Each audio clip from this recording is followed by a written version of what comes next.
All right, good morning. All right, so here it is. This new monk enters a monastery, and he is assigned to help the other monks copy old texts by hand. And he notices, however, that all of the texts that they are writing out, that they are copying from old copies, not from any original.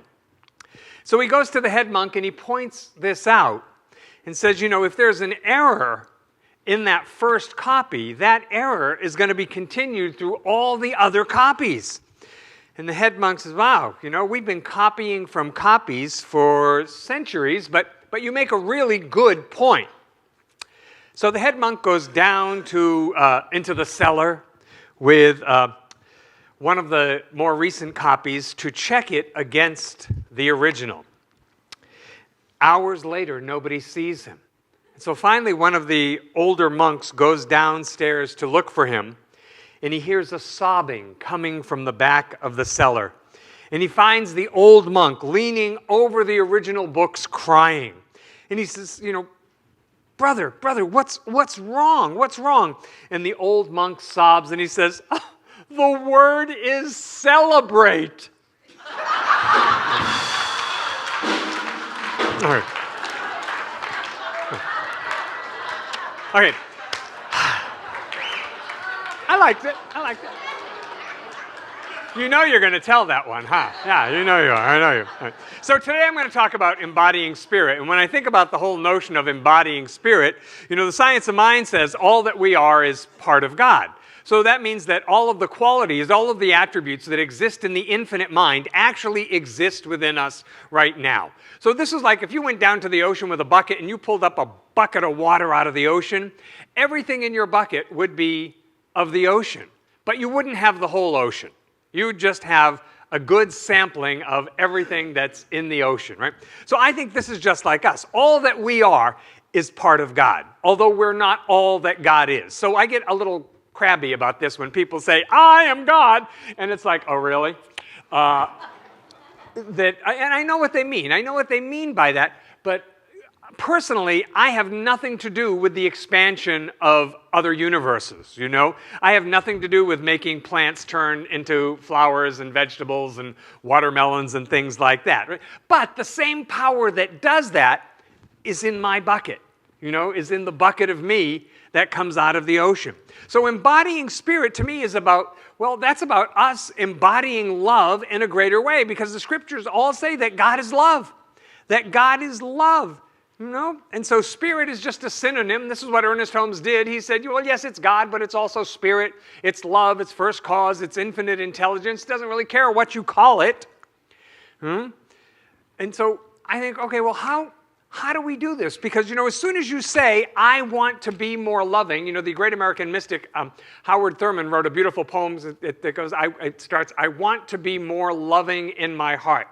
And I think, okay, great start. I want to be more loving in my heart. I know that's how I want to be in the world. And then there's life. So two Fridays ago, I flew up to San Francisco. My brother was in town from the East Coast, and it was the right thing to do. So it's like, okay, I'm going to go up and spend the day with him. So from the airport, I took the San Francisco airport, I took the super shuttle into the city. And the last person to get on the shuttle, so there are about 5 of us in the shuttle. You know, if you've ever been in a super shuttle, the driver's in the front row, obviously, and then there are 3 rows of seats. So there are about 5 of us in the shuttle already. And the last person to get on, you can just tell that their energy is, do you ever have those guys come into your neighborhood and they're chopping down a tree? And they feed the tree into the chopper, and the chopper spits out all this tree? That's what this woman's energy was like. Yeah. You know? We're like, whoa, okay, welcome to our van, you know? And so we haven't gone 100 feet, and she asks, when is her stop? And the driver is very nice, and he says, oh, I'm sorry, ma'am, you're the last stop. And it gets worse from there. And she's like,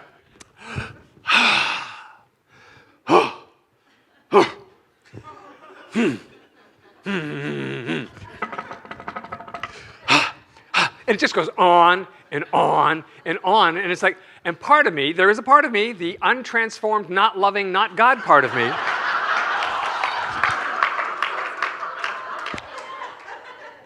that wants to turn around, because I'm right behind the driver and she's in the way back. I really want to turn around and say, okay, we get it, you're irritated. And you're really irritating all of us. Because we were having a really fine time until you got here. You know? And then she starts badgering the driver about taking her first. And he says, no, I'm sorry, ma'am, that's just not possible. Your stop is the furthest out. I would have to drive past everybody else's stop to get you to yours and then come back. That's just, I can't do that. And so,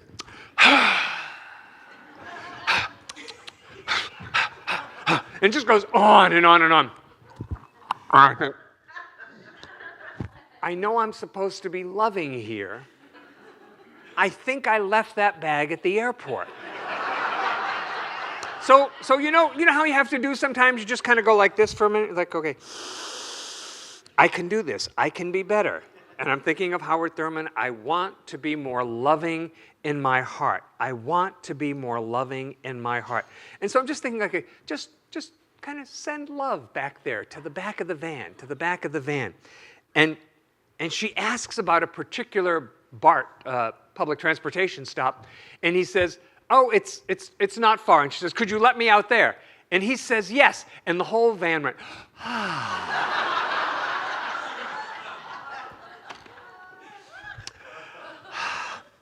Now, I know in my most human heart of hearts that everybody on the van was right and she was wrong, right? But you don't get anywhere with that, right? I think one of the things that's necessary for us to embody spirit, for us to be the presence of love on earth, is that we have to let go of the stranglehold we have on the need to be right. Now, nobody likes to be right more than I do, right? I mean, I get it. You know, we all like to be right. Don't you like to be right? Well, of course you like to be right, because you're right. It just makes sense, right? But I think we could have heaven on earth if we could let go of the need to be right. And you know what was funny is so as we're approaching the BART station, I just keep thinking, just send her love, just loving energy to her, love to her, love to her. You know, she's probably got something going on. Maybe she's got a crisis that she needs to get to. I don't know, just love her up. That's the thing, you know, that when we encounter those difficult people, what we have to do spiritually is love them up. And I realize that humanly, we want to do everything but that. Humanly, I want to say, stop the van. You, out. You're harshing my mellow here. Come on. So you know, there's been lots of literature about how at the end of, you know, the last century, the beginning of this one, that we're going to make this this quantum leap forward in consciousness. And I think you know, but I think people imagined that, like, it was going to be this way one day, and the next day there would be the leap, and everything would be different. And you know, that's not usually how it works, is it? That most things are a process, and so I think we are in this evolutionary leap. I mean, everything's different, isn't it? I mean, everything is different than it used to be, and clearly it's not going back to being the way it was. So Jesus says, faith, hope, and love, the greatest of these, you know, is love. Actually, St. Paul said that in the first letter to the Corinthians. So I recognize, as we all do, and I think this was part of the brilliance of Ernest Holmes, that we live in the world. Here we are in a physical world. And yet, what we're trying to identify with all the time is this spiritual aspect of our being, because the spiritual aspect of our being is more real than the physical world that we live in. So yes, there's a physical world, we're in it, we have to deal with it, and it seems like where we get stuck is a lot of our interpretations or a lot of our ideas about this physical world. You know, this proverb is about 5,000 years old, and it says that everyone you meet is your mirror. Can you imagine 5,000 years ago people were talking about that? I don't really like that. But I know that it's a great tool to help me clean up my side of the fence, is what it is. You know, that when I judge, there's nobody but me. Oh, this makes me want to run for a fundamental teaching. It really does, you know, because it's like, oh no, when I judge, there's nobody in there but me. You know, because when I perceive evil out in the world, which, you know, that's not hard to do. All I have to do is turn on the TV for a minute. You know, when I perceive evil, there's nobody in there but me also. So it's like, wow. Now, the good news about that, the good news is that I can do something with me. I can't do something to change every other person on the face of the earth. So here's what Science of Mind teaches us, is that the way I hold it, the way I respond to those situations, the way I respond to that person who gets in my super shuttle, that's my contribution. That's my contribution. I'm adding my consciousness to the whole. So this is why, you know, what you resist persists, right? It's why you become the thing you resist. And I think that metaphysically, for a long time, people have thought, well, I've just got to,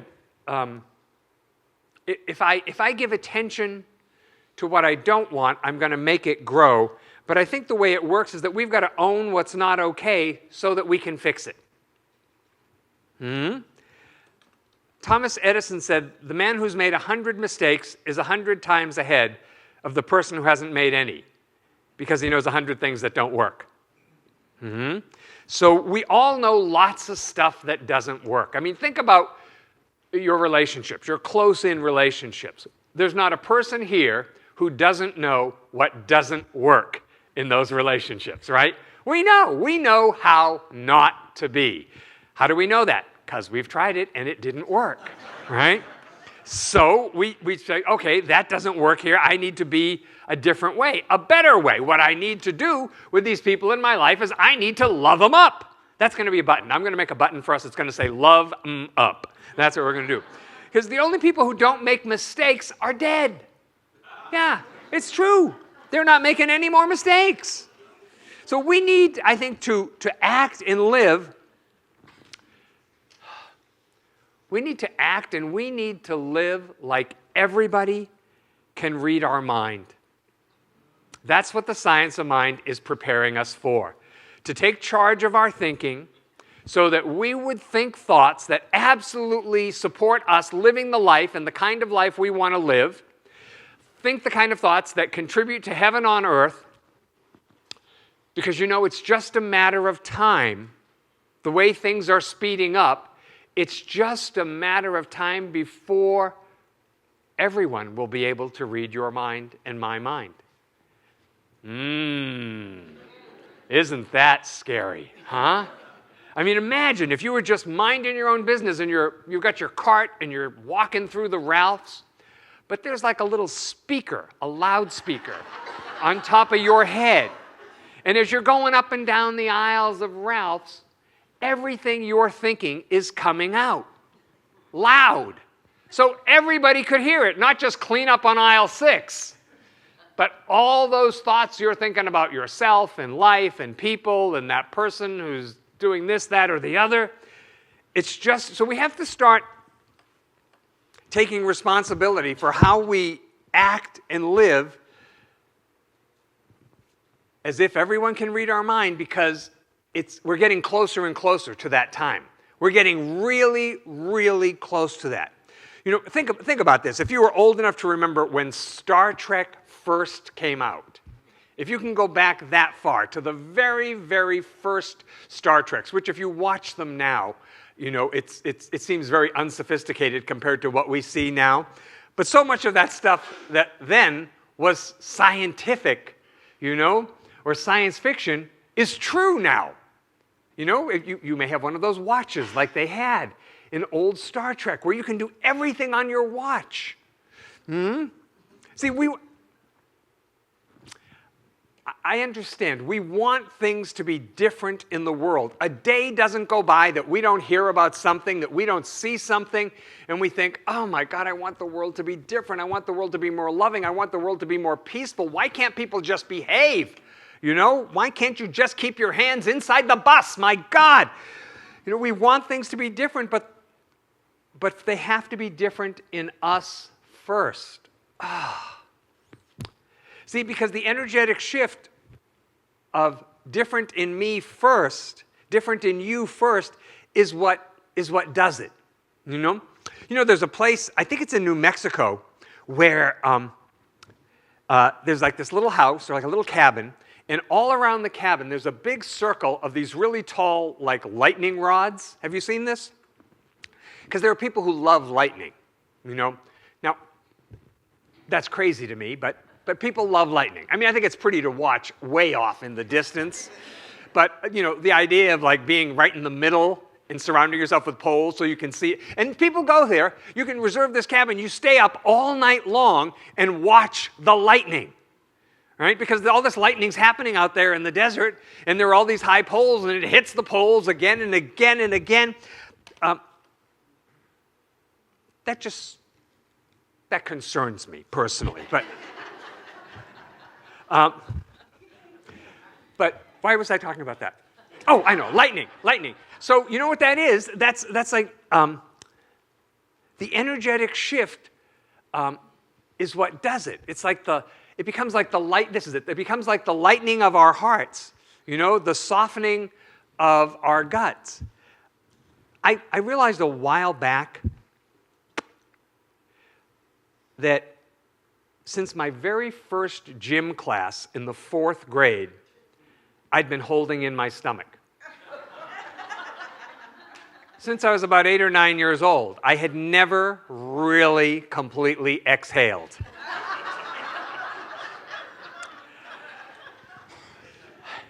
And then when I did, I was appalled, first of all.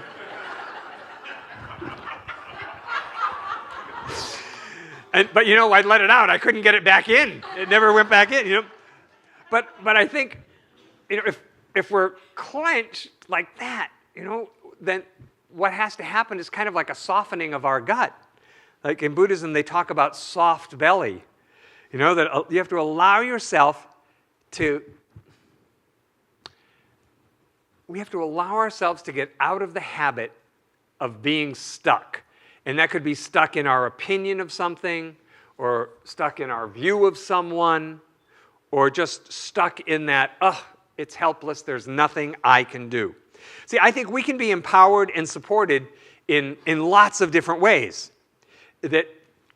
I think that each and every one of us, and this is what Science of Mind, I think, teaches us, because we are our own center, you know, that we're a center of consciousness where God is revealed like nowhere else, that we can, at any time, change the channel in life. You know, that if I say, I don't know why the world is so crazy, I just don't, I get to change the channel. You know, I don't know why I'm with these people. These people are really difficult. They're unpleasant. They're not nice. I can change the channel. You know, one of the old definitions of the word religion is to link to that which is greater. And I like that. You know, I think, oh, that's nice. I can get behind that. To link to that which is greater. So what I was thinking about this week is the reason I like, and if this is true about me, I suspect maybe it's true about you, the reason I like things all nailed down is because I don't trust.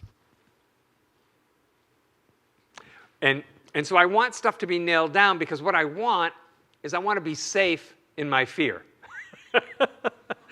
And I think we don't trust that, like it says in Jeremiah, that the law of God is written in your hearts. The law of God is written in our hearts. So the way out of sort of the predicament that I see that the world is in, but I can only talk to us because we're who shows up.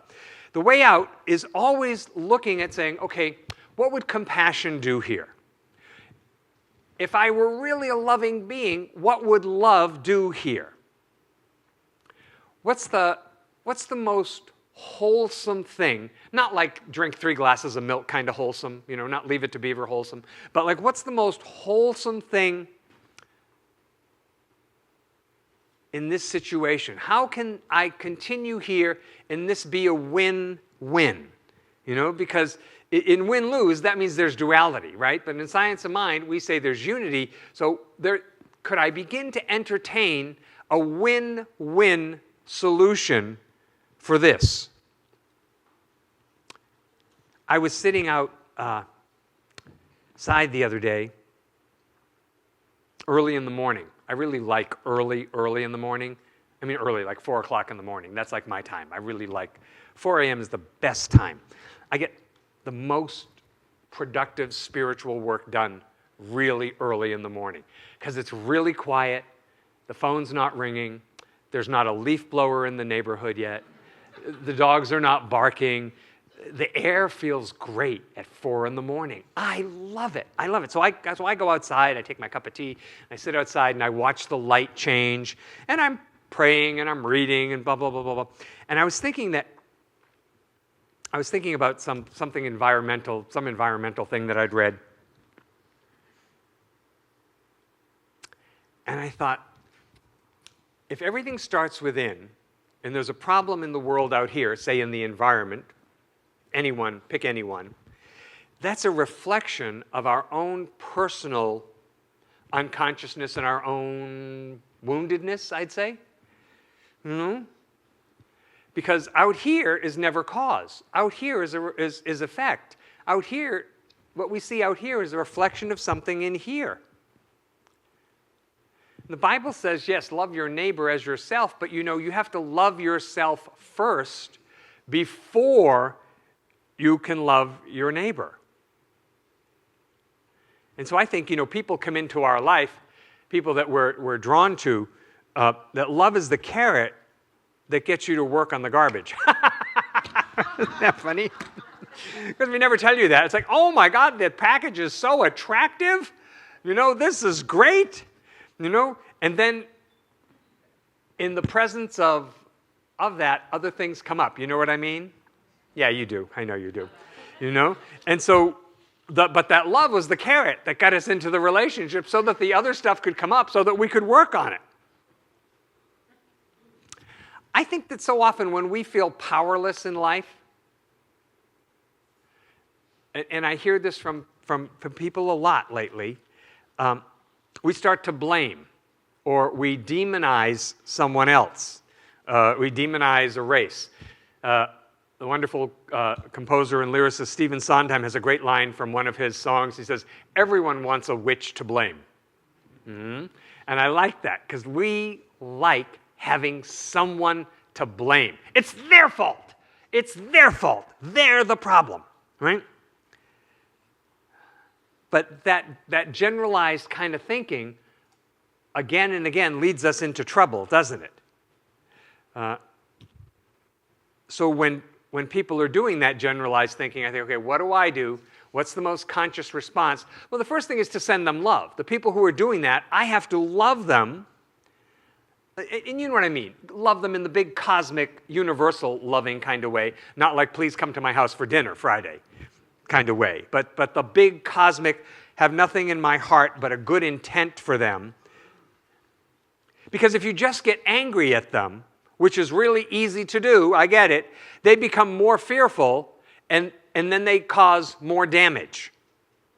So do you see how us loving people up sort of lets the pressure off the valve a little bit, right? And so, yeah, I think that this, Ernest Holmes says, the kingdom of heaven is at hand to the degree we become aware of it.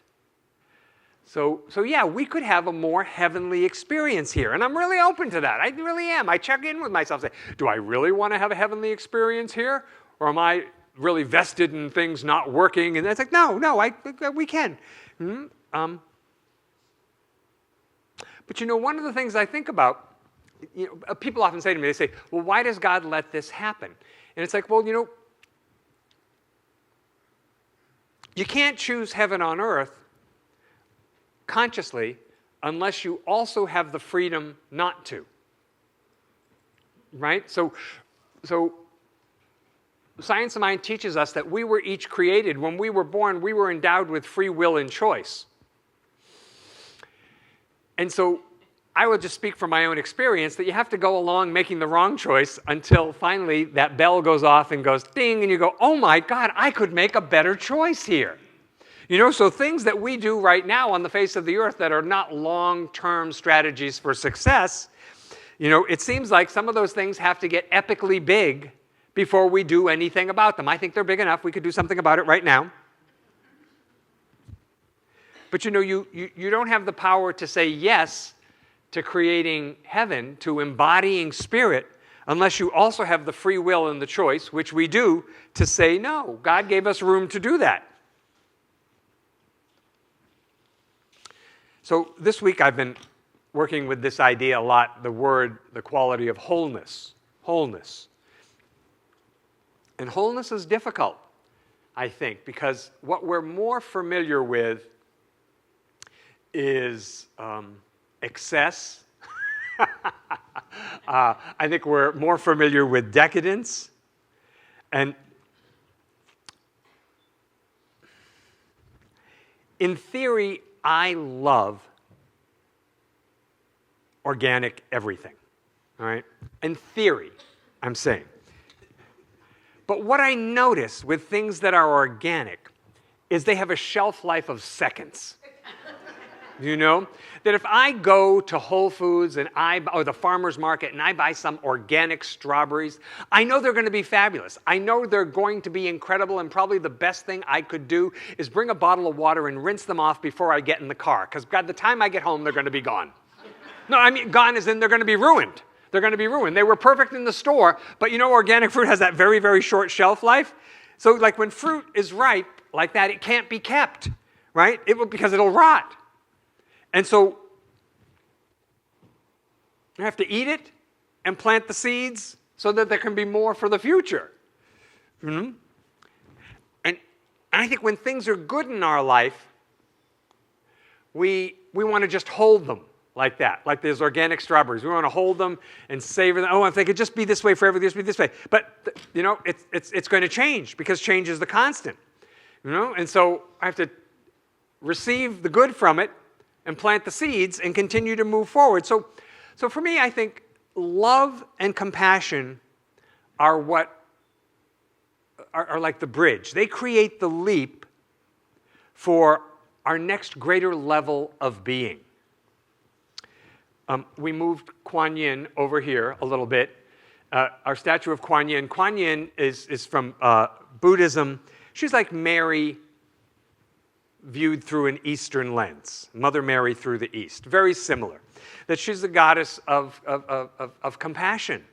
And so when people ask me, why do you have her here in the church? Do you worship her? And it's like, no, we don't worship anything external. That's not our way. But she is a visual reminder of the importance of putting compassion into the world. I mean, does anybody think now is not the time to be compassionate? Or that like we've just been too compassionate? You know, I mean, no. So I like Kuan Yin because Kuan Yin is a really good reminder. So this notion of embodying spirit. Spirit is love. How do we embody love in a greater way? Well, I think that as we move forward, it really is what will create this leap that people have said for hundreds of years was going to happen, that there would be this big shift in the consciousness of the earth. I think that how that happens is that us loving people up and being compassionate. You know, people say, well, I could be more loving and I could be compassionate if things were different. No, that's the whole point. It's about being loving and compassionate with things just as they are right now, because that's how they'll change. Let's pray. So we turn our attention inward, remembering that right here, the fullness and the allness of God is present, that we are surrounded and filled with God's Spirit, God's love, God's light. I know that that Spirit of God within each and every one of us is the most true, most real thing about us. And so I speak the word for us that yes, indeed, we are embracing Spirit today. We are completely embodying it in every aspect of our being. I know that love is the order of the day. And so we say yes to love in our minds, in our hearts, in every aspect of our life. And so we include in our prayer our family members and friends and loved ones. We know right where they are, God is fully present, surrounding them, holding them up, loving them. We let our prayer be a blessing in the world. So all of those things that grab at our attention, we say, yes, God is right there. Even in the midst of that, as bad as it might look to my human eyes, I know that beyond this world, there is a spiritual reality. I know God is present even in the midst of that. We bless our church. We bless all churches everywhere. Synagogues and temples and mosques and ashrams, all paths to God. And I know we're blessed by being together today. That everyone gets to be raised up. Everyone gets to be healed. Everyone gets to be better than they've ever been before. And so with a full heart, I say thank you, God, that this is the truth. I release this word. I know it's done. And so it is. Together we all say, Amen.